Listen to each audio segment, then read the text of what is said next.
Lembaga Survei Indikator Politik Indonesia merilis hasil jajak pendapat terbaru untuk mengetahui tingkat elektabilitas para tokoh menjelang Pilpres 2024. Dalam survei yang dirilis pada Minggu 23 Juli itu, Indikator Politik Indonesia melakukan simulasi terhadap sejumlah nama bakal capres dan bakal cawapres yang belakangan santer disebut.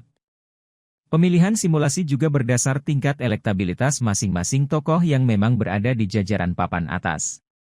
Hasilnya, simulasi pasangan Ganjar Pranowo dan Erick Thohir berhasil unggul dalam semua simulasi. Survei kami.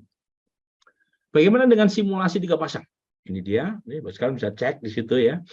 Jadi kalau Anies berpasangan dengan AHY, Ganjar Sandi, Prabowo Erick, lagi-lagi 2 nama terakhir ini selisihnya tipis. Kalau misalnya Ganjar sama Erick lebih unggul kalau dibanding Prabowo dan Erlangga, selisihnya 4%, meskipun masih dalam margin of error.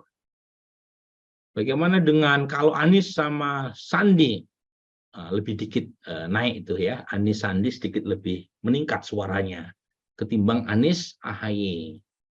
Nah, kalau Ganjar memilih Pak Nazarudin, Pak Prabowo memilih Erick, Pak Prabowo gantian lebih unggul, selisihnya 4%. Jadi Erick punya daya ungkit sekitar 4%-an. Meskipun lagi-lagi tidak signifikan, tetapi selisih 4% dalam pertarungan yang ketat, terutama melawan Ganjar, menjadi krusial.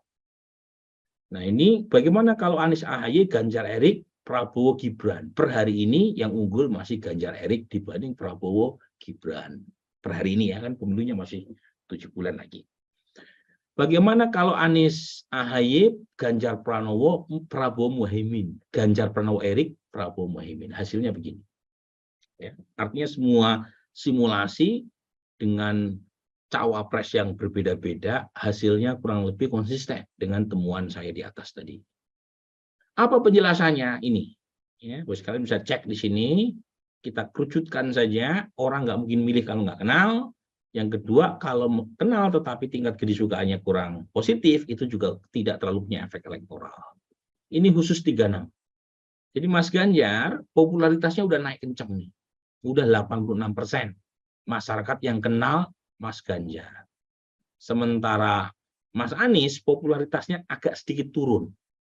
Nah, ini saya menduga kan memang belakangan Mas Anies agak kurang ya. Karena lebih fokus agak kurang turun ke bawah gitu ya.